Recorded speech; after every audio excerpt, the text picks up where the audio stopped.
அது ஒரு வகையான அரசியலுங்க. அதெல்லாம் முடியாதுங்க. அதை கட்ட முடியாது. தமிழ்நாட்டுடைய அனுமதி இல்லாமல் கட்ட முடியாது. அதனால் அது அது வேறு கதை. அது சும்மா அது ஒரு அரசியல்.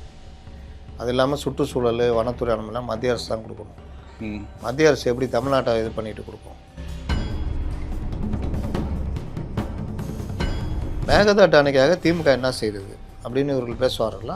என்னன்னா இவங்களால எந்த விஷயத்தையும் தாங்கிக்க முடியல. ஒன்றும் இல்லாத ஆள் அது இதுன்னாங்க. ஒன்றும் இல்லாத ஆள் உங்களோட நல்லா பண்ணிகிட்டு இருக்காப்புல.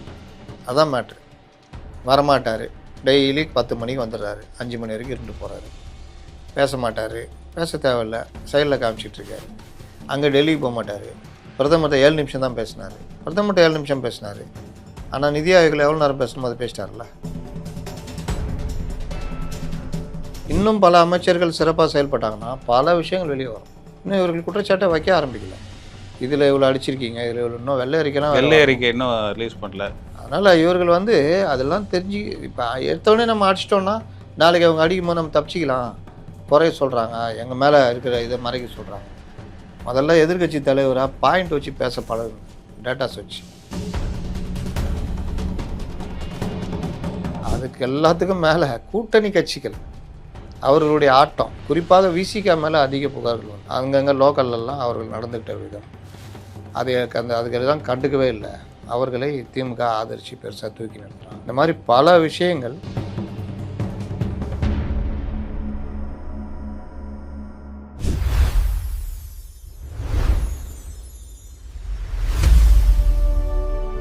மைக்கேம் நேயர்களுக்கு அன்பு வணக்கம். நிதி ஆயோக் கூட்டத்தில் பங்கேற்பதற்காக முதலமைச்சர் விஜய் அவர்கள் டெல்லி பயணம் பண்ணாங்க. கூட்டத்தில் பல விஷயங்கள் பற்றி பேசினாங்க.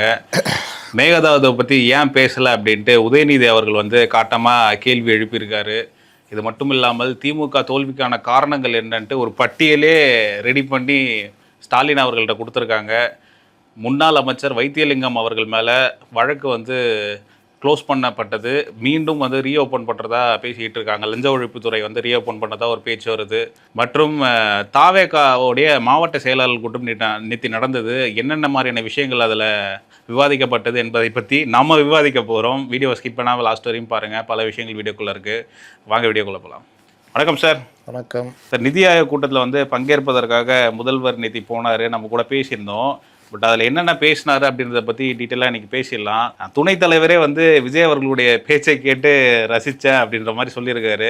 எப்படி பார்க்குறீங்க? என்னென்ன மாதிரி விஷயங்கள் விவாதிக்கப்பட்டது? நம்ம ஆரம்பிக்கிறதுக்கு முன்னாடி நேற்று ஒரு கோரிக்கை வச்சோம். சப்ஸ்கிரிப்ஷன் நீங்கள் பண்ணுங்கள். ஆமாம், கேட்டால் தான் பண்ணுறீங்க, பார்க்குறவங்க பண்ணுங்கன்னு. நேற்று நல்லா பண்ணியிருக்காங்க. அதனால் மீண்டும் கோரிக்கை வைக்கிறேன். தயவுசெய்து சப்ஸ்கிரைப் பண்ணாமல் பார்க்குறவங்க சப்ஸ்கிரைப் பண்ணுங்க. அது பண்ணால் தான் நமக்கு ஒரு ஆர்வமும் இருக்கும், அது ஊக்கமாக இருக்கும். அதனால் தயவுசெய்து சப்ஸ்கிரைப் பண்ணுங்கன்னு கேட்டுக்கிறேன். ஒரு பெரிய பிரபல நடிகர் அவர் வராருன்னா எல்லாருமே அந்த ரசிக மனப்பான்மையில் இருப்பாங்கல்ல. அதனால் அவர் ரசிச்சிருப்பார். அந்த முதல்வர் நிதி ஆயோக் கூட்டத்திலேயே பட்னாவிஸ் ஃபேமிலி அவங்க இவங்களோட ஃபோட்டோ எடுத்துக்கிட்டது இதெல்லாம் நான் நேற்று நம்ம தான் பதிவு பண்ண நினைக்கிறேன். இவர் போனார்னா பெரிய அளவில் எல்லாருமே இது போடுவாங்க, ரீச் பண்ணுவாங்க. ஏன்னா சிபிஐ விசாரணைக்கு போனப்போவே உள்ளே போனால் எல்லாம் ஃபேமிலி குழந்தைங்களாம் இருக்குதான். என்னடா சிபிஐ ஆஃபீஸில் லேடிஸு குழந்தைங்களாம் இருக்குன்னா எல்லாம் அவன் வீட்டில் இருக்கிற ஃபேமிலி கூட்டு உட்காந்துக்கிறாங்க. எதுக்கு? விஜய் விசாரணைக்கு வராரு. அந்த மாதிரி ஒரு பெரிய ஒரு வேல்யூ இருக்குல்ல. ஷாருக் கான், சல்மான் கான், அந்த மாதிரி விஜய், இன்னும் சில பேர் இருக்காங்க. அந்த மாதிரி ஆட்கள்லாம் ஒரு பெரிய வேல்யூ இருக்கும். இவர் வராரு அப்படின்றது. அதனால் இன்றைக்கி நல்ல அது எல்லாருக்கூடையும் ஒரு பெரிய கான்டாக்ட் நேற்று எடுத்துருப்பார். இது ஒன்று. ரெண்டாவது, அவருக்கு மொழி பிரச்சனை கிடையாது. பிரதமர் கூட நேற்று ரொம்ப பேசியிருக்காரு. இது ஒன்று. நிதி ஆயோக் கூட்டத்தில் அவர் தெளிவாக அவர் என்ன பேசணுமோ அதை பேசிட்டார். நிறைய அதுதான் சில பேர் போட்டிருக்காங்க. எங்கே பேசணுன்றதெல்லாம் மேட்ரு பேசலை. அதெல்லாம் இல்லை. பேச வேண்டிய இடத்துல கரெக்டாக பேசணும். அட்டன் பண்ண வேண்டிய கூட்டத்தில் அட்டன் பண்ணணும். ஏன் இதை சொல்கிறோம்? முன்னாள் முதல்வர் பெருசாக அட்டன் பண்ணி நம்ம பார்த்தது 3 கூட்டத்துக்கு போகல. அப்போ நைனா நியாயமா இந்த கூட்டத்துக்கு நீ போயே ஆகணும், இல்லாட்டி எனக்கு ஒரு லெட்டர் கொடு, நான் போயிட்டு வரேன்ட்டு பண்ணால் இன்றைக்கி மேகதாட்டு பற்றி நீங்கள் கேட்கலாம். 3 நிதி ஆயோக் கூட்டத்தில் கலந்துக்கலையே, கொஞ்சமாவது உறுத்தல் இருக்குதா? இன்றைக்கி அறிக்கை விட்றாரு எதிர்கட்சி தலைவர். 3 நிதி ஆயோக் கூட்டத்துக்கு கலந்துக்காது எவ்வளோ பெரிய நஷ்டம் தமிழ்நாட்டுக்கு. எவ்வளோ கோரிக்கைகள், எவ்வளோ விஷயங்கள். எவ்வளவு அமைச்சர்கள் முதலமைச்சர்கள் தொடர்பு கிடைக்கும், பிரதமர்கிட்ட நேரடியாக பேசி பல விஷயங்களை சாதிக்கலாம், அந்த கூட்டத்தில் பல கோரிக்கைகளை வச்சு நிறைவேற்றலாம்.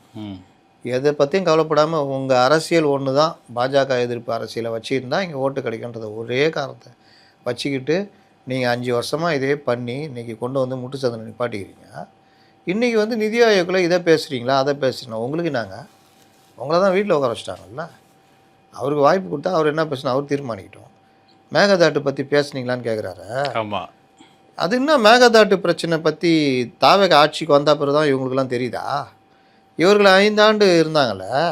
இதே டிகே சிவகுமார் அவர் 2வது அணி தெரியும்ல. முதல் அணி ராகுல், பிரவீன் சக்கரவர்த்தி, இந்த டீமு மாணிக் தாகூர் இவங்களாம். 2வது அணி வந்து மல்லிகார்ஜுன், அப்படியே அந்த கர்நாடகா டீமும் இவர் செல்வ பெருந்தகை, சிதம்பரம் எல்லாம். அப்போ ராகுல் முறுக்கினாப்புல, காங்கிரஸ் இந்த மாதிரி பண்ணிட்டீங்களே, கொண்டு போய் திமுகட்டையே அடகு வச்சிட்டிங்களேன்னு. அப்போது வந்து இல்லை எல்லா பத்திரிகைலாம் கசிய ஆரம்பிச்சிச்சு. ராகுல் வரல, ராகுல் கோச்சிக்கினார். பாண்டிச்சேரியில் ஒரே நாளில் 2 பேரும் பிரச்சாரம் பண்ணப்போ சந்திக்கலை. அதே மாதிரி தமிழ்நாட்டுக்கு ஒரு வரமாட்டார், வந்தாலும் தனியாக தான் பிரச்சாரம் பண்ணுவார். நம்மளாம் கூட சொன்னோம் வரவே மாட்டாரியா, வந்தால் தனியாக தான் நடந்தது. ஆமாம், பாண்டிச்சேரிலையும் பேசியிருக்காங்க, எப்படியாவது சும்மா சந்திக்கிற மாதிரி பண்ணுங்க அப்படி முடியவே முடியான்ட்டுக்கிறாங்க. அப்போ அந்த மாதிரி ராகுல் காந்தி அவ்வளோ கோபத்தில் இருந்தப்போ ராகுல் வர்மா இவரை கூப்பிட்டு வந்தால் மேக்கப் பண்ணாங்க. சிவகுமார் தானே கூப்பிட்டு வந்தாங்க. அதெல்லாம் கிடையாது, காங்கிரஸ் ஒற்றுமையாக இருக்கிறது, ராகுல் வருவார், நிச்சயம் வருவார், நீங்கள் வந்து சர்டிஃபிகேட் கொடுத்துட்டு போனார்ல. அப்போவும் அவர் மேகதாட்டு பற்றி பேசித்தானே போனார். இதுக்கு முன்னாடி அவர் வேறு ஒரு பிரச்சனைக்கு வந்தப்போ பேசித்தான் போனார். அங்கே கர்நாடகா ஆட்சி பிடிச்சப்போ இவர் பதவியேற்பு விழாக்கெல்லாம் போனார். எல்லாம் முடிச்சுட்டு கொஞ்ச நாள்லேயே ஆரம்பித்து சொன்னார். ஏன்னா அவங்களுக்கு அது ஃபேஷன்னு, அங்கே அதெல்லாம் சொன்னால் தான் அரசியல் பண்ண முடியும். அதெல்லாம் சொன்னப்போ நீங்கள் என்ன வாய் திறந்தீங்க? மேகதாட்டு பிரச்சனையில் தொடர்ச்சியாக நாங்கள் பண்ணுவாங்கன்னு சொன்னலாம். பார்லிமெண்ட்டில் ஏதாவது என்றைக்காவது பேசியிருக்கீங்களா மேகதாட்டு பிரச்சனை சம்மந்தமாக? ஒன்றுக்கும் உதவாத எஸ்ஐஆர்லேருந்து பல விஷயங்களை உக்காந்துக்கிட்டு போராட்டம் பண்ணி சம்சாவும் கட்லெட்டும் சாப்பிட்டு வந்த ஆளுங்க தானே நீங்கள். என்னைக்காவது மேகதாட்டு பிரச்சனை பற்றி பேசியிருக்கீங்களா? நதிநீர் பிரச்சனை பற்றி, காவிரி பிரச்சனை பற்றி பேசியிருக்கீங்களா? அப்புறம் என்ன நீங்கள் யோக்கியமாக இன்றைக்கி ஒரு ஆள் புதுசாக வந்திருக்காரு, அவர் பல கோரிக்கை அதில் என்ன இது அதுன்னு தான் திருக்குறளில் சொன்னதுக்கு கிண்டல் அடிச்சுக்கிட்டு இருக்கிறாங்க. அடிக்கல் நாட்டிட்டாங்களே சார் அப்படின்றாங்க சார். அடிக்கல் நாட்டிட்டாங்களே அப்படின்றாங்க. நாங்கள் இருந்தவரையும் அடிக்கல் நாட்டலையே, புதுசாக வந்தாங்க, சைலண்ட்டாக இருந்தாங்க, அடிக்கல் நாட்டிட்டாங்க. எதுக்கு அடிக்கல் நாட்டாங்க? மேகதாது அணை கட்ட. அடிக்கல் நாட்டுறதுலாம் வந்து மேட்ரு இல்லைங்க. மேகதாட்டு அணை கட்ட முடியாது அப்படின்னு அவங்க சொல்கிறாங்க சார். நான் சுற்றுச்சூழல் அடிக்கல் நாட்டுற வரைக்கும் நீங்கள் தானே இருந்தீங்க, என்ன பண்ணியிருந்தீங்கன்னு தான் நான் இவ்வளோ நேரம் கேட்குறேன். நிதி ஆயோக்கில் போய் நீங்கள் கேட்டிருக்க வேண்டியதானே. 3 நிதி ஆயோக் கூட்டத்தில் போய் மேகதாட்டு அணை பிரச்சனைக்கு பேசியிருக்க வேண்டியதானே. ஏங்க காவிரி ட்ரிபுனல், காவிரி பிரச்சனை இதெல்லாம் வந்து அந்த கூட்டங்களில் தான் பேசுவாங்க, இல்லை பார்லிமெண்ட்டு இங்கே பேசுவாங்க. நிதி ஆயோக் கூட்டத்தில் போய் என்ன பேசுவாங்க? தனிப்பட்ட முறையில் பிரதமரை சந்தித்தப்போ விஜய் போன தடவை பேசினாரா இல்லையா மேகதாட்டு பிரச்சனை? இப்போ டிகே சிவகுமார் பேசுகிறாரு. சுற்றுச்சூழல், வனத்துறை இதெல்லாம் அனுமதி இல்லாமலாம் நீங்கள் எதுவும் ஒரு கல்லை கூட எடுத்து வைக்க முடியாது. அதெல்லாம் மத்திய அரசு கையில் இருக்குது. கோர்ட்டில் உச்சநீதிமன்றத்தில் மேகதாட்டு அணை சம்பந்தமாக முறையாக நீங்கள் வந்து மனு தாக்கல் பண்ணீங்களா? அதில் இல்லாத குளறுபடியெல்லாம் பண்ணி மனுவை தள்ளுபடி பண்ணி விட்டுச்சு உச்சநீதிமன்றம். அதுக்கு இந்த கவர்மெண்ட் காரணன்ற மாதிரி இவங்க உருட்டினாங்க. இதெல்லாம் நடந்ததா இல்லையா? ஆமாம். மேகதாட்டு அணைக்காக திமுக என்ன செய்தது அப்படின்னு இவர்கள் பேசுவார்களா?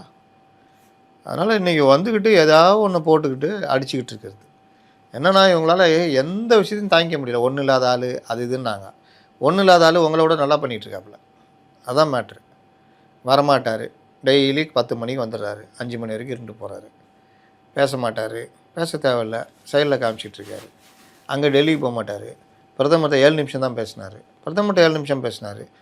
ஆனால் நிதி ஆயோக்கில் எவ்வளோ நேரம் பேசணுமோ அதை பேசிட்டார்ல. அதில் வச்ச கோரிக்கைகள்லாம் 1-2 நமக்கு உடன்பாடு இல்லை, ஆனால் பெரும்பாலும் நல்ல கோரிக்கைகள் தான். உடன்பாடு இல்லாத கோரிக்கைகள் என்னென்ன சார்? நீட்டு பற்றி, நீட்டுக்கு 12th மார்க் பேஸ் பண்ணியே மருத்துவ சீட்டு வாங்கணும் அப்படின்னு சொல்லியிருந்தாங்க. ஏங்க நீட்டுக்கு உங்களுக்கு எந்த அடிப்படையில் விலக்கு தருவாங்க? அது பற்றி என்ன புரிதல் உங்களுக்கு இருக்குது? அதான் திருப்பி நீங்கள் திமுகன்ற அந்த மாயை விட்டு வெளியில் வரணும்.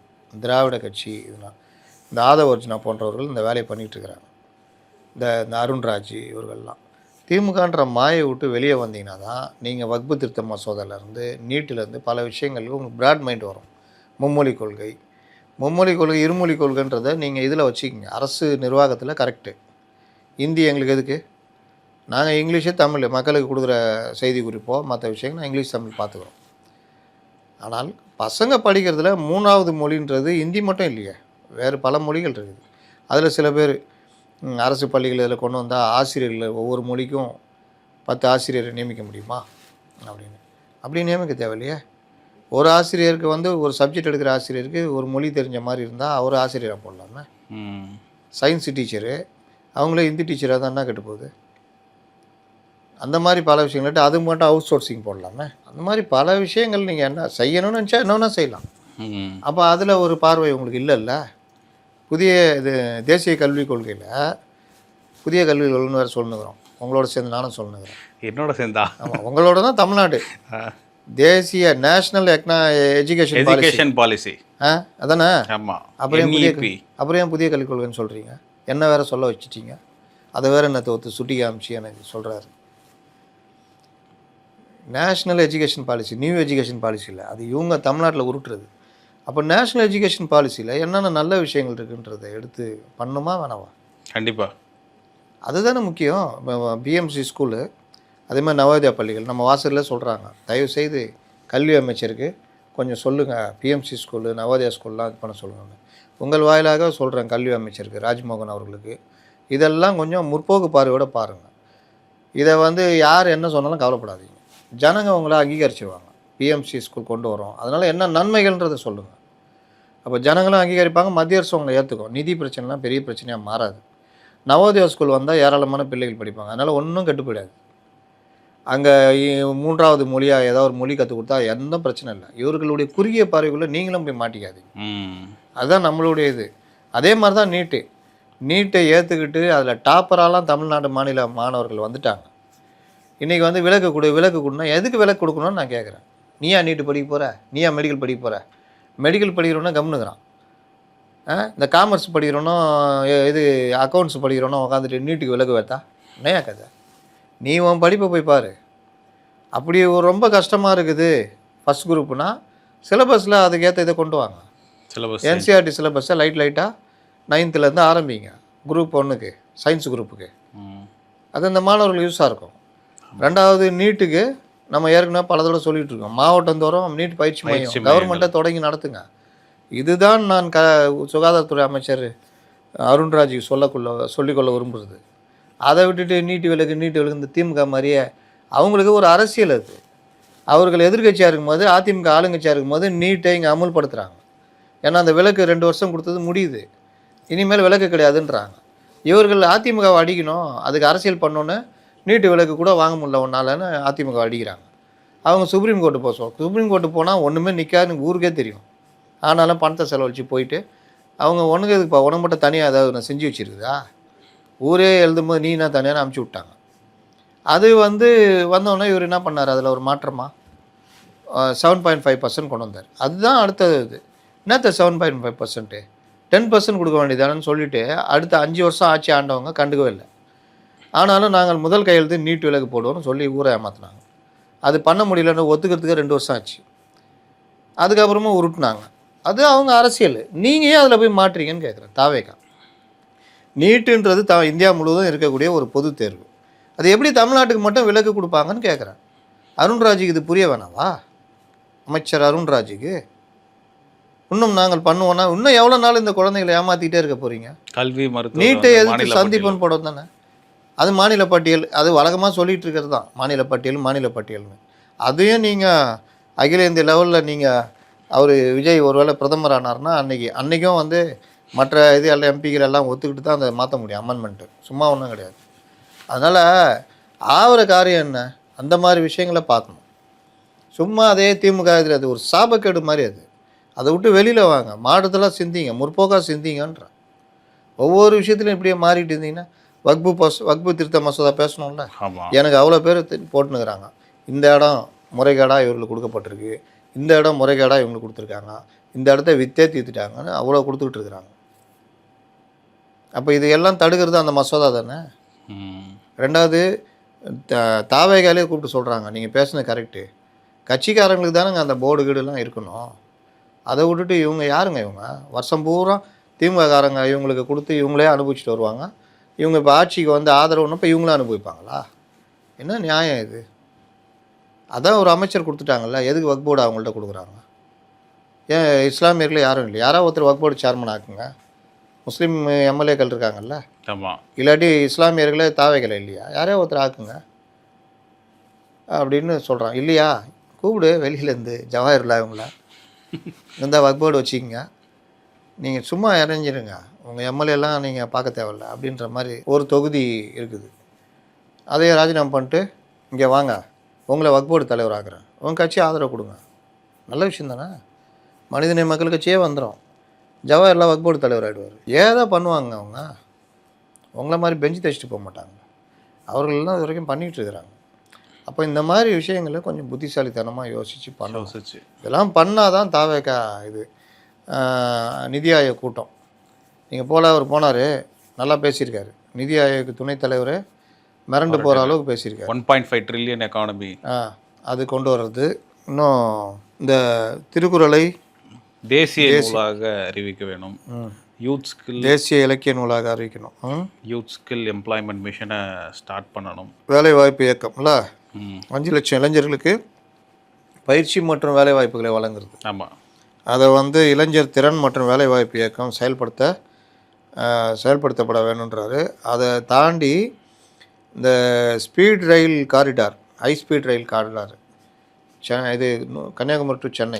ஆமாம், அது வேணும், அதை அமைச்சு கொடுக்கணும்னு கேட்குறாப்புல. அதே மாதிரி கோவையில் எய்ம்ஸு, செகண்ட் எய்ம்ஸ், அது ஒரு நல்ல ஒரு விஷயம் அந்த கேட்குறது. அப்புறம் கிளைமேட் சேஞ்ச் இது பற்றி சம்மந்தமாக கடற்கரை பாதுகாப்பு, வெள்ளத்தடுப்பு மற்றும் காலநிலை, கிளைமேட் ரெசிலியன்ட் மாஸ்டர் பிளான் 2045, அந்த இதுக்கான ஒரு இதை அமைச்சு கொடுக்கறதுக்கு மத்திய அரசு ஆதரவு தரணும்னு கேட்குறாங்க. உண்மையிலேயே அதெல்லாம் பண்ணால் நமக்கு சென்னையிலேருந்து பல பிரச்சனைகள், இந்த இதெல்லாம் தீர்க்கப்படும். கடற்கரை இப்போவே கடல் மேலாண்மையை மீறி கடற்கரை ஓரம் கட்டிட்டு போயிட்டு இருக்கிறாங்க. இவர் வீடும் அங்கே தான் இருக்குது, பல விஐபிகள் வீடும் அங்கே தான் இருக்குது. 500 மீட்டருக்குள்ளே கட்டக்கூடாது, கடல் மேலாண்மை சட்டம் இருக்குது, அதை மீறி தான் கட்டி வச்சுருக்காங்க. அதே மாதிரி ட்ரில்லியன் 1.5 ட்ரில்லியன் அந்த இது 2035க்குள்ளே அது ஒன்று. அதே மாதிரி சாலை திட்டங்கள், செங்கல்பட்டு திருச்சி கரூர் கோயம்புத்தூர், மாதாவரம் சோழாவரம், இந்த உயர்மட்ட சாலை, 6 வழிச்சாலை, இந்த மாதிரி விஷயங்கள். அதே மாதிரி ஒகேனக்கல் 3ஆம் கட்ட குடிநீர் திட்டத்துக்கு 2,283 கோடி அதுக்கு நிதி ஒதுக்கணும்னு கேட்குறது. கல்வி நிதியை வந்து இந்த மாதிரி விஷயங்கள் நிறுத்தாது, நிபந்தனையின்றி கொடுக்கணும் அப்படின்னு. இதோடு சேர்ந்து நீட் எதிர்ப்பு, எம்பிபிஎஸ் பிடிஎஸ் ஆயுஷ் படிப்புகளுக்கான மாநில ஒதுக்கீட்டு இடங்கள் 12ஆம் வகுப்பு மதிப்பெண்கள் அடிப்படையில் நிரப்ப கோரிக்கை. இது கொஞ்சம் பார்க்கணும் என்னன்றது, இந்த கோரிக்கை எப்படின்றது. நீட் எதிர்ப்புன்னு இல்லை, இது கொஞ்சம் வேறு மாதிரி இருக்குது. அது கொஞ்சம் என்னன்றதை நம்ம பார்க்கணும். நாளைக்கு கூட பார்த்துட்டு அதை பேசுவோம். என்ன விரிவான, ஏன்னா முழுசுமே வரல அவர் ஸ்பீச், இன்னும் பல விஷயங்கள் என்னென்ன பேசியிருக்காங்கன்றது. அவங்களுடைய அறிக்கை வந்திருக்குல்ல? ஆமாம், வந்திருக்கு. நம்ம தொடர்ந்து ஷூட்டில் இருக்கிறோம். நாளைக்கு கூட அது விரிவாக என்னென்ன பேசியிருக்காங்கன்னு இன்னும் பல பேர் விமர்சனமும் வரும். குறிப்பாக அன்புமணி ராமதாஸ் அவரோட விமர்சனம், இதெல்லாம் வச்சுக்கிட்டு தான் நம்ம நாளைக்கு பேச முடியும். இவங்க சைடு கர்நாடகா சைட்லேருந்து மேகதாது அணைக்கட்டை வந்து பர்மிஷன் கேட்டு நிதி வந்து ஒதுக்கணும் அப்படின்ட்டு பிரதமர் மற்றும் நிர்மலா சீதாராமன் அவர்களை சந்திச்சிருக்காங்க. அவங்க சைட்லேருந்து ஒரு புஷ் பண்ணுறதை ஸ்டார்ட் பண்ணிட்டாங்க. தமிழ்நாடு சைட்லேருந்து ஏன்? அது ஒரு வகையான அரசியலுங்க, அதெல்லாம் முடியாதுங்க, அதை வந்து கட்ட முடியாது. தமிழ்நாட்டுடைய அனுமதி இல்லாமல் கட்ட முடியாது. அதனால் அது வேறு கதை. அது சும்மா அது ஒரு அரசியல். அது இல்லாமல் சுற்றுச்சூழல், வனத்துறை அனுமதிலாம் மத்திய அரசு தான் கொடுக்கணும். மத்திய அரசு எப்படி தமிழ்நாட்டை இது பண்ணிட்டு கொடுக்கும்? அதனால் அந்த மாதிரி அரசும் மத்திய அரசும் கிடையாது. அது ஒரு காலத்தில் இருந்தது, இன்றைக்கி அந்த மாதிரி கிடையாது. 2 சைடும் இருக்கிற பிரச்சனையை தீர்த்துக்கிற வழியை பார்ப்பாங்க. மேகதாட்டு அணை இப்போ இருக்கிறப்பவே 9 டிஎம்சி திறந்து விடணும், உத்தரவிட்டம் திறந்து விடல. அவர்களை பொறுத்த வரைக்கும் என்னன்னா, திறந்து விடுவோம் எப்போ தென்மேற்கு பருவமழை ஆரம்பிச்சிச்சுல்ல, இப்போ வந்து மழை அடிக்க ஆரம்பித்து தண்ணி வெள்ளம் வர ஆரம்பிக்கும், அப்போ உபரி நீரை திறந்து விடுவாங்க. அதில் நமக்கு 9 டிஎம்சி அந்த மாதிரி வருதுன்னா அந்த திறந்து விட்டேன்னு அப்படின்றது. இந்த வேலை தான் இவர்கள் பண்ணிக்கிட்டு இருக்கிறாங்க. அவனுக்கு மேகதாட்டுக்கு இன்னொரு பிரச்சனை இருக்குது, கடுமையான தண்ணி பஞ்சம்லாம் பல மாவட்டங்களில். இப்போ பெங்களூர்லாம் ஒன்றுமே இல்லை, தண்ணிக்கு எந்த இன்ஃப்ராஸ்ட்ரக்சரும் இல்லாத அளவுக்கு போய்கிட்டு இருக்குது பெங்களூர். போக்குவரத்து பாதிப்பு இருக்குது, டிராஃபிக் மெயினாக. மழை பெஞ்சா உங்களுக்கு சாலை இது மற்ற இதெல்லாம் இல்லை. ஒரு காலத்தில் எப்படியோ இருந்த பெங்களூர் இன்றைக்கி அது வந்து ஐடி ஹப்பாக மாறினனால பல பிரச்சனைகளை சந்திச்சிக்கிட்டு இருக்குது. குடி தண்ணீர் பெரிய பிரச்சனை அங்கே. அதனால் இந்த மாதிரிலாம் மேகதாட்டு அதுன்னு போய்ட்டு பேசி ஏதாவது உருட்டிக்கின்னு ஏமாற்றிக்கின்னு இல்லை மேகதாட்டுக்கு ஒரு வேளை கிடச்சதுன்னா தண்ணி பிரச்சனை தீர்த்துக்கலான்னு பார்க்குறாங்க. அதுக்கு நீ யோக்கியனாக இருக்கணும். முறைப்படி ஒத்துக்கிட்ட அந்த 42 டிஎம்சியை கரெக்டாக அந்தந்த காலத்துக்கு ஏற்ற மாதிரி திறந்து விட்டு பண்ணணும். இன்னொன்று, இங்கேயும் நம்மளுடைய மாநில அரசும் மேட்டூர் அணையிலேருந்து போகிற அந்த உபரிநீருக்கான வேறு ஏதாவது ஒரு இதை யோசிக்கணும். அது மாற்று கடலில் கலக்கிற அந்த விஷயத்தை மாற்று வழி ஏதாவது யோசிக்கணும். இல்லை ஏதாவது திருப்பி விட்டு வேறு எங்கேயாவது கொண்டு போகிற மாதிரி ஆகணும். இப்படிலாம் பண்ணால் தான் உங்களுக்கு நீருன்றது ரொம்ப ஒரு பிரதான ஒரு பெரிய விஷயம். மாறி அமையாத உலகு. ஒன்று அடிச்சா நச்சு நவுத்திடுது, இல்லைன்னா அதை பாருங்க 71 அடி தான் இருக்குது இப்போ தண்ணி. இப்போ 93 அடி 91 அடி வேணும் இருந்தால் தான் ஜூன் 12 திறந்து விடுவாங்க. அது ஒரு இது இந்த சம்பா இந்த குறுவை சாகுபடிக்கு இப்போ அது திறந்து விட முடியல. அதுக்கு பதிலாக நிதி விடுவிச்சிருக்காரு.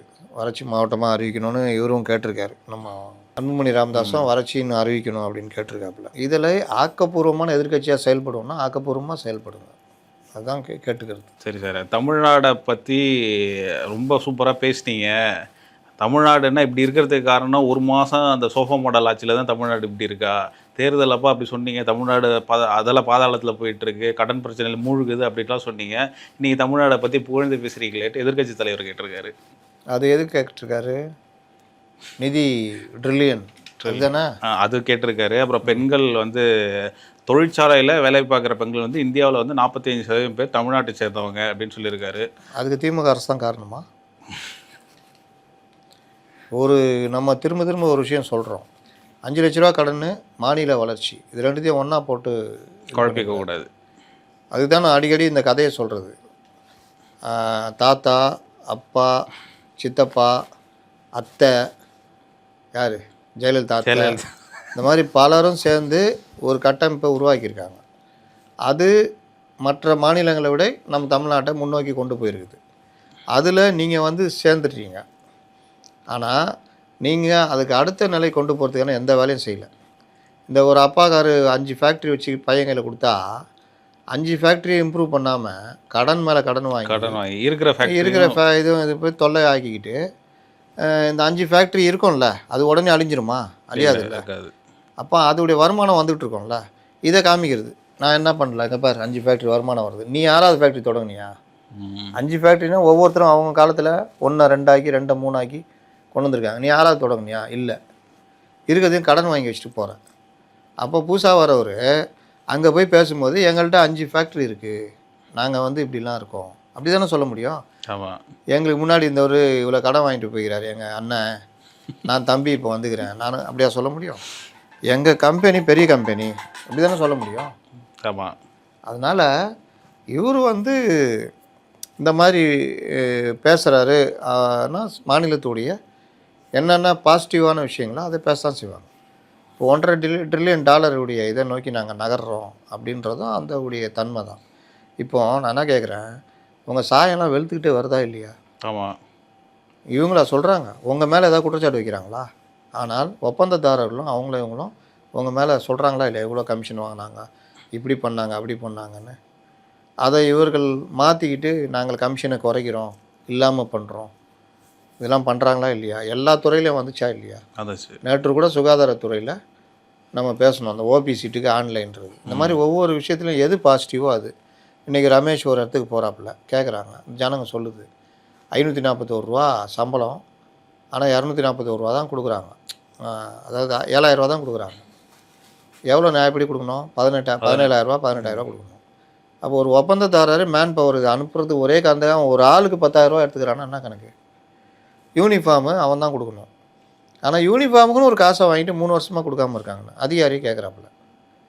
அதிகாரி அதை திருன்னு முடிக்கிறத பார்த்தீங்களா? ஒரு அரசு அதிகாரி சேவ் கூட பண்ணாமல் அரை இதில் தாடியில் நின்றுக்கிறாப்புல. இல்லை சார் அப்படி சார் அப்படி சார், அவங்கள்ட்ட நேரடியாக கேட்குறேன், பதில் சொல்லுங்கன்னு கேட்குறாப்புல. சட்டை காசு வாங்கினீங்களா? வாங்கினோம் சார். அப்போ நல்ல கான்ட்ராக்டராக போட்டு மாற்றிட்டு எனக்கு சொல்லுங்கள் அப்படின்றாரு. இது எல்லாமே நான் அவருக்கே கேட்குறேன், எதிர்க்கட்சி தலைவருக்கே. போன கவர்மெண்ட்டில் இல்லாமல் இந்த கவர்மெண்ட்டில் திடீர்னு வந்துச்சா? இந்த குறைகள் ஏன் போன கவர்மெண்ட்டில் கேட்கப்படலை? போய் பேச முடியுமா? சேகர் பாபுட்ட முடியாது. ம்? முக்கிய காரணங்கள்ல அதெல்லாம் உண்டு சார், அந்த அறிக்கையில் சொல்லப்பட்ட காரணங்கள்ல. இதுதான் இவர்கள் பேசுகிறது. இப்போ வெளிப்படுதா ஒவ்வொன்றா? இதுதான். இன்னும் பல அமைச்சர்கள் சிறப்பாக செயல்பட்டாங்கன்னா பல விஷயங்கள் வெளியே வரும். இன்னும் இவர்கள் குற்றச்சாட்டை வைக்க ஆரம்பிக்கல. இதில் இவ்வளோ அடிச்சிருக்கீங்க, இதில் இவ்வளோ இன்னும் வெள்ளை அறிக்கைலாம் வெள்ளை அறிக்கை இன்னும் ரிலீஸ் பண்ணல. அதனால் இவர்கள் வந்து அதெல்லாம் தெரிஞ்சு இப்போ எடுத்தோடனே நம்ம அடிச்சிட்டோன்னா நாளைக்கு அவங்க அடிக்கும் போது நம்ம தப்பிச்சிக்கலாம். குறைய சொல்கிறாங்க, எங்கள் மேலே இருக்கிற இதை மறைக்க சொல்கிறாங்க. முதல்ல எதிர்க்கட்சி தலைவராக பாயிண்ட் வச்சு பேச பழகுங்க, டேட்டாஸ் வச்சு. அது இருக்காது, டேட்டாஸ் கிடைக்காது வேறு, அதான் பிரச்சனை. வெள்ளை அறிக்கை தாமதம் ஏன் சார்? நீங்கள் சொன்னீங்க டிஎம்கே ஃபைல்ஸ் மாதிரி வரதுக்கு ரெடி ஆகிட்டு இருக்கு அப்படின்னு சொன்னீங்க. அமைச்சர் நான் சொல்லலைங்க. சரி, என்ன நான் சொன்னேன்? நான் என்னமோ தாவேக்கா நிதி அமைச்சர் மாதிரி சொல்கிறீங்க. அந்த இவர் சொன்னார், மரிய வில்சன் அமைச்சர் வந்து சொன்னார். போன வாரமே ரிலீஸ் பண்ண போகிறதா சொன்னாங்க. இந்த வாரம் இல்லையே, 2 வாரம் ஆகுனார். இந்த வாரம் இறுதி அப்படின்னு சொன்னார். 12 நாளா 14 நாள் 2 வாரம் என்ன சொன்னார். சரி, ஓகே, வரட்டுமேங்க, நல்லா தான் வரட்டுமே. சரி, ஓகே சார். திமுக வந்து தோல்விக்கான காரணம் குறித்து ஆய்வு பண்ணுறதுக்காக ஒரு குழு அமைச்சு இது பண்ணாங்க. அதில் பல விஷயங்கள் வந்து திமுக எங்கே தப்பு பண்ணியிருக்கு, எங்கே மிஸ் பண்ணியிருக்கு அப்படின்றத புட்டு வச்சுருக்காங்க. எப்படி பார்க்குறீங்க அது? அதில் சொல்லப்பட்ட காரணங்கள் எல்லாமே திமுகவுக்கு பொருத்தமாக இருக்கா? அதாவது நேற்று கொஞ்சம் பேசணும், இன்றைக்கி விரிவாக பேசலாம். என்னன்னா, அவர்கள் என் மேலே தப்பு இருந்தாலும் நீங்கள் சொல்லுங்கள் அப்படின்னு சொல்லிக்கிறாங்கல்ல, உங்கள் மேலேயும் தப்பு இருக்குதுன்னு சொல்லியிருக்காங்க. உங்கள் மேலேயும் தப்பு இருக்குது, உங்கள் குடும்பத்தார் மேலேயும் தப்பு இருக்குதுன்னு ஓப்பனாக சொல்லியிருக்காங்க. இதில் இந்த அமைச்சர்கள் இவர்களுடைய நடத்தை இருக்குல்ல, என்னென்ன பண்ணாங்கன்னு அந்த இதெல்லாம் வந்து கடுமையாக சுட்டி காமிச்சிருக்காங்க. ரீச்சே பண்ண முடியல அப்படின்னு சொல்லியிருக்காங்க. உதவியாளர்கள் வந்து ஒரு முட்டுக்கட்டையாக இருந்தாங்க. யாருமே வந்து அமைச்சர்களை பார்க்க முடியல. அமைச்சர்கள் ஐஏஎஸ் அதிகாரிகளை தாண்டி முதல்வரை பார்க்க முடியல அப்படின்றத அது அவர்கள் தரப்பு. இது இங்கே சுட்டி காமிச்சது இந்த இது பெண், இது குடும்பத்தினர் ஆதிக்கம் வெளியில் தெரிஞ்சு குடும்பத்தாருடைய மேலே உள்ள விஷயங்கள் இது எல்லாமே வந்து சுட்டி காமிச்சிருக்காங்க. கட்சிக்குள்ளே வழக்கமாக இருக்கிற அந்த நடைமுறைகள் அந்த இதுவும் சொல்லியிருக்காங்க. ஆட்சிக்கு எதிராக வந்த முறைகேடுகள், இந்த முறைகேடுகள் குற்றச்சாட்டுகள் வந்து கடுமையாக கட்சியை பாதிச்சிருக்கு. அதை பற்றி கவலையே படலை தலைமை. தொடர்ச்சியாக இடி, இந்த இப்போ செந்தில் பாலாஜி பல விஷயங்கள் வந்தப்போ அவர்களை காப்பாற்றுகிற வேலையை கட்சி பார்த்துருக்கு. இது வந்து பொதுமக்கள் மத்தியில் கடுமையான அதிருப்தி ஏற்படுத்துச்சு. கட்சிக்காரர்களும் நாங்களும் வெளியில் போய் எங்கேயும் பேச முடியாத நிலைமை ஏற்பட்டுச்சு. சரி, நாங்கள் விசுவாசமாக இருக்கணும்னா என்ன தான் அதுக்கு ஒரு இது அப்படின்ற மாதிரிலாம் வந்திருக்குது. கூட்டுறவு சங்க தேர்தல், ஆவின் தேர்தல் இதெல்லாம் நடத்தப்படலை அப்படின்னும் அதிருப்தியாக இருக்குது. உள்ளாட்சி தேர்தல்களில் பல இது முறைகேடுகள். இது எல்லாத்துக்கும் மேலே உள்ளாட்சி நிர்வாகிகள் இருக்காங்கள, பிரதிநிதிகள், கவுன்சிலர்கள், இவங்களுக்கும் மக்களுக்குமே தொடர்பு இல்லை. எம்எல்ஏ, கவுன்சிலர்கள், மண்டல தலைவர்கள் இவர்களுக்கும் மக்களுக்குமே தொடர்பு இல்லை. கட்சிக்கும் மக்களுக்கும் தொடர்பு இல்லை. மக்கள் பிரதிநிதிகளுக்கும் மக்களுக்குமே தொடர்பு இல்லை. இப்படி இருந்தால் மக்கள் எப்படி விரும்புவாங்க? அது கட்சிக்காரர்களுடைய அணுகுமுறை மக்கள்கிட்ட மோசமாக இருந்தது. அதனால தான் அந்த பெண்களுக்கு சார்ந்த திட்டங்கள் எதுவுமே கொடுத்துமே ஸ்டார்ட் ஆகிறதுக்கு காரணம் அந்த கட்சியினருடைய அணுகுமுறை. ஆமாம், அணுகுமுறை இல்லை. அதை தாண்டி முன்னெல்லாம் ஒரு அணுகுமுறை இது இருக்கும். இப்போ இவங்கெல்லாம் வந்து ஒரு சீமான்கள் கோமால் ரேஞ்சு போயிட்டாங்க. இன்னொன்று அவங்க கிட்டே போய் பேசினாலே அந்த துணி, அந்த ஸ்டைல்லாம் இருக்குல்ல, அது எல்லாமே அவர்களை அந்நியப்படுத்துகிற மாதிரி பெரிய பணக்காரங்க. அதற்கு பிறகு கவுன்சிலர்கள் நடைமுறை, இந்த விஷயம், காவல்துறை கட்டவிழ்த்து விட்ட அந்த கொடுமைகள், இந்த மாதிரி விஷயங்கள், அது ஒரு பெரிய புகாராக வந்திருக்குது. காவல்துறை வந்து கட்டவிழ்த்து விடப்பட்டிருக்கு. யாருக்குமே ஒரு பயம். அதாவது காவல்துறை நமக்கு நண்பன்றதை தாண்டி காவல்துறை இந்த மேலே உள்ள பயம், லாக்அப் மரணங்கள், இந்த மாதிரி விஷயங்கள் ஆட்சி கெட்ட பிறகு அப்படின்னு சொல்லியிருக்காங்க. அதுக்கு பிறகு ஜனங்களை வந்து போராட்டங்கள், இந்த மாதிரி விஷயங்களை பற்றி கண்டுக்காமல் இருந்தது. அது ஒரு பெரிய ஒரு இது. அதுக்கு எல்லாத்துக்கும் மேலே கூட்டணி கட்சிகள் அவர்களுடைய ஆட்டம், குறிப்பாக விசிகா மேலே அதிக புகார்கள் வந்து அங்கங்கே லோக்கல்லாம் அவர்கள் நடந்துக்கிட்ட விதம், அதுக்கெல்லாம் கண்டுக்கவே இல்லை. அவர்களை திமுக ஆதரித்து பெருசாக தூக்கி நிறுத்துகிறாங்க. இந்த மாதிரி பல விஷயங்கள் வந்து குற்றச்சாட்டாக அறநிலையத்துறையில் வந்து அதிகாரிகள் வந்து அமைச்சர் வந்து இல்லை, ஒவ்வொரு துறை சார்ந்த அமைச்சர்கள் மேலெல்லாம் குற்றச்சாட்டு வந்திருக்குது, பல துறைகள் மேலே. விவசாயிகள் பிரச்சனையை பற்றி டெல்டாவில் நடந்ததெல்லாம் வந்து கண்டுக்கவே இல்லை, அங்கே எங்களால் கட்சி இது நிர்வாகம் இது பண்ணவே முடியல அப்படின்றதெல்லாம் வந்திருக்குது. கார் பற்றிலாம், கார் ரேஸ் பற்றிலாம் வந்திருக்காதுன்னு நினைக்கிறீங்களா? சென்னை மேயர், சென்னையுடைய மாநகராட்சி செயல்பாடுகள், அது முக்கிய காரணம். சென்னையில் தோற்றதுக்கு இது ஒரு முக்கிய காரணம். ப்ளஸ்ஸு சேகர்பாபு, இவர் சிற்றரசு, மாசு உள்ளிட்ட மாவட்ட செயலாளர்களுடைய செயல்பாடுகள் முக்கிய காரணம். இது எல்லாமே தான் நம்ம தோல்வி காரணம். இவர்களை நீக்க வேண்டும் அப்படின்ற கோரிக்கை வந்திருக்கு. அதே போல் சேகர்பாபு உள்ளிட்ட சில அமைச்சர்கள் அவர்கள் கட்சிக்காரர்களுக்கு, அதிமுகவினருக்கு, மற்ற கட்சிக்காரர்களுக்கு உதவிகள்லாம் பண்ணாங்க. திமுகவினரை யாரும் கண்டுக்கல. அதே போல் தோழமை கட்சிகளுக்கு கொடுத்த அந்த இது கூட திமுக ஒரிஜினல் தொண்டனுக்கு கிடைக்கல. இந்த மாதிரி பல குற்றச்சாட்டுகளை வச்சுருக்காங்க. இது எல்லாத்தையும் அவர் என்ன பண்ண போகிறாருன்னு தெரில. பார்த்துட்டு யார் மேலே நடவடிக்கை எடுக்க போகிறாருன்னு தெரில. அவர் மேலேயும் சேர்த்து சொல்லியிருக்காங்க, தலைமை இதெல்லாம் பல விஷயங்கள் கண்டுக்கல அதுன்னு. உதயநிதி இது பற்றியும் வந்திருக்குது, மாப்பிள்ளை இதுவும் வந்திருக்குது, தலையீடு, பெண்ணு அது தலையீடு. அந்த யாரை பற்றி சார் வரல, யார் செயல்படலையும் வந்திருக்காது. கனிமொழி பற்றி வந்திருக்காது, வந்த மாதிரி தெரில. இந்த மாதிரி பல விஷயங்கள் இந்த இதில் வந்திருக்கு. இனிமேல் அதில் என்ன பண்ண போகிறான்னு பார்ப்போம். 4 பேர் வந்து ராஜினாமா பண்ணிட்டு தாவேக்கால சேர்ந்த விவகாரத்தில் வந்து சபாநாயகர் வந்து 4 பேருக்கும் நோட்டீஸ் கொடுத்துருக்காங்க. என்ன காரணம் நீங்கள் வந்து ராஜினாமா பண்ணதுக்கு அப்படின்ட்டு? நான் ஏற்கனவே சொன்னேன்ல, சபாநாயகர் வந்து இந்த விவகாரத்தில் 2 நடவடிக்கை தான். ஒன்று ராஜினாமா ஏட்டன்னு எனக்கு என்னென்னு போயிடுவார். அப்படி போனால் கோர்ட்டுக்கு போயிடுவாங்க. கோர்ட்டுக்கு போனால் லேட் ஆகிடும். 4 இதுக்கு நடக்காது. அப்போ சபாநாயகர் என்ன பண்ணலாம்? நோட்டீஸ், உங்கள் விளக்கம் ஏற்றுக்கொள்ள முடியும் இல்லை, அதனால் உங்களை தகுதி நீக்கம் செய்கிறேன். ரைட்டு, தகுதி நீக்கம் செஞ்சுட்டா இவங்க கோர்ட்டுக்கு போக முடியாது. தகுதி நீக்கம் பண்ணிட்டாங்க. 4 தொகுதி இடைத்தேர்தல் நடக்க தான் போகுது. அதில் அவங்களே நிற்க வச்சுருவாங்க. புரியுதா? அதுதான் இது. ஆனால் ஒரு பிரச்சனை இருக்குது. சபாநாயகரே தகுதி நீக்கம் செஞ்ச 4 பேரை எப்படி நிற்க வைக்கிறீங்கன்ற ஒரு இது வரும். இதனால தான் திரும்ப சொல்கிறேன், இந்த அதிமுகலேருந்து ஆளுங்களை இழுக்கிறது, சேர்க்கறது, இதெல்லாம் பண்ணுறது வந்து தாவேக்காவுக்கு சிக்கலை தான் ஏற்படுத்தும். தொண்டர்கள் சோர்வடைவார்கள், பொதுமக்கள் மத்தியில் மரியாதை போயிடும். இவர்கள் திரும்ப இவர் ஆதவ அர்ஜுனா போன்றவர்கள் தாங்க தான் உண்மையான அதிமுகன்னு சொல்லிட்டு இருக்காரு. அதிமுகவே 3வது இடத்துக்கு அமைச்சிருக்காங்க. அப்போ அங்கே போய் அதிமுக நாங்கள் தான் சொன்னோம். அதனால் இந்த பனிப்போருடைய வெளிப்பாடாக தான் அதை நம்ம பார்க்கணும். நேற்று தாவேக்கா மாவட்ட செயலாளர் கூட்டம் நடந்தது. எம்எல்ஏக்கள், அமைச்சர்கள் எல்லாருமே போய் கலந்துக்கிட்டாங்க. என்ன மாதிரியான விஷயங்கள் டிஸ்கஸ் பண்ணுறோம்? நம்ம பேசினது தான் டிஸ்கஸ் பண்ணாங்களா? எனக்கு தெரியல, இப்படி தான் இருக்கும்னு நான் நம்புகிறேன். ஒரு அசம்ஷன் வர்ற இது வரைக்கும் அதுக்கான முடிவுகளும் மற்ற விஷயங்களும் வரலை. வந்தால் நம்ம பேசுவோம், என்ன நடந்ததுன்ற பேசுவோம். சும்மா அடித்து விட்றது நமக்கு பிடிக்காத பழக்கம். என்ன தகவல்னு கேட்டு கிடைச்சதுன்னா அதை பேசுவோம். முன்னாள் அமைச்சர் வைத்தியலிங்கம் அவர்கள் மேலே சுமத்தப்பட்ட வழக்கு வந்து திமுகவில் ஜாயின் பண்ணதுக்கப்புறம் வாஷிங் மிஷினில் போட்டோன்னே சுத்தமாயிடுச்சின்னு சொல்லுங்கள். ஏற்கனவே செந்தில் பாலாஜி சுத்தப்படுத்தினாங்க, க்ளோஸ் பண்ணிட்டாங்க. இப்போ மறுபடியும் ரீஓப்பன் பண்ண போகிறதா ஒரு செய்தி வருது. எந்த அளவுக்கு உண்மை அது? கண்டிப்பாக வைத்தியலிங்கம் அவர்கள் இந்த விவகாரத்தில் தப்பிக்க முடியாது. ஏனென்றால் இந்த விவகாரத்தை பற்றி அவர் திருப்பி இங்கேருந்து தாவேக்கா போயிடுவாரோ? வழக்கு தான். தாவேக்கா போனால் இல்லை சார், அதிமுகலேருந்து வந்தார், இங்கே அந்த வழக்கு இருந்தது. திமுகவில் வந்ததுக்கப்புறம் அந்த வழக்கு க்ளோஸ் ஆகிடுச்சு. இப்போ மறுபடியும் போடுறாங்க. அப்படி சொல்கிறீங்களா? அது அப்படி வராது. நீங்கள் வந்து இப்போது 2011 16 வரைக்கும் இவர் வந்து வீட்டு வசதித்துறை சிஎம்டி அதெல்லாம் இருந்தார். அதில் வந்து ஜிஎஸ்டி சாலையில் ஒரு 57 ஏக்கரில் ஸ்ரீராம் ப்ராப்பர்ட்டிஸ்ன்ற நிறுவனம் 1453 அடுக்குமாடி குடியிருப்பு கட்டுறதுக்கு சிஎம்டி பர்மிஷன் கேட்குறாங்க. இதுக்கு வந்து முக்கியமான பேப்பர் இல்லைன்னு சொல்லிட்டு 2013 2016 வரைக்கும் அப்படி நிற்கிது. 2016 பிப்ரவரிக்கு பிறகு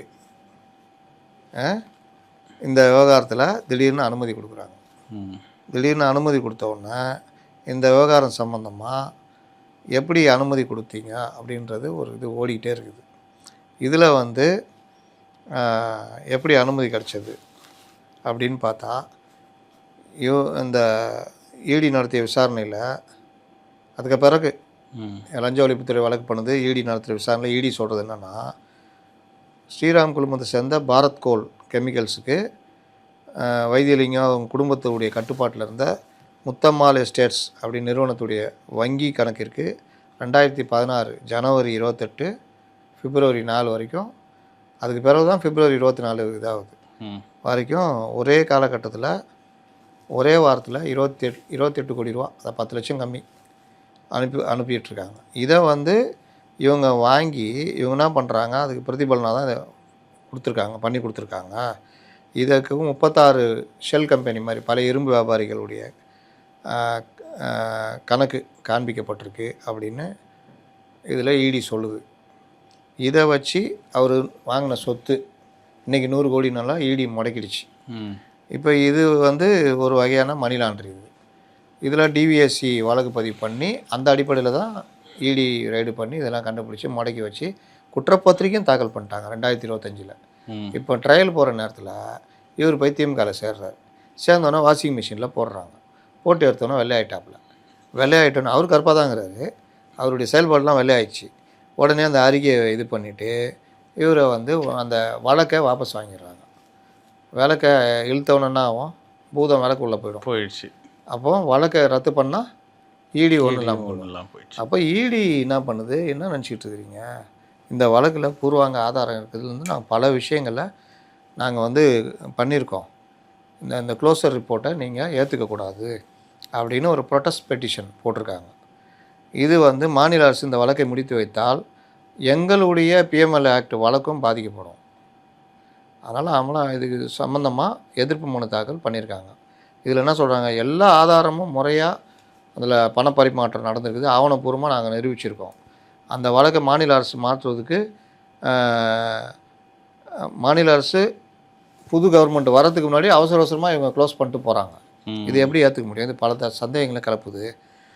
ஏகப்பட்ட ஆதாரங்களை நாங்கள் டிவிஎஸ்சி கொடுத்த பிறகும் இந்த வேலையை பண்ணுறாங்கன்னா அது எப்படி சரியாக இருக்கும்? அதனால் டிவிஎஸ்சி தாக்கல் செய்து முடித்து வைக்கிற இந்த வழக்கை ஏற்றுக்கக்கூடாது, நிராகரிக்கணும் அப்படின்னு போட்டிருக்காங்க. அது விசாரணைக்கு வர உள்ளது. அநேகமாக நீதிமன்றம் ஏற்றுக்காது.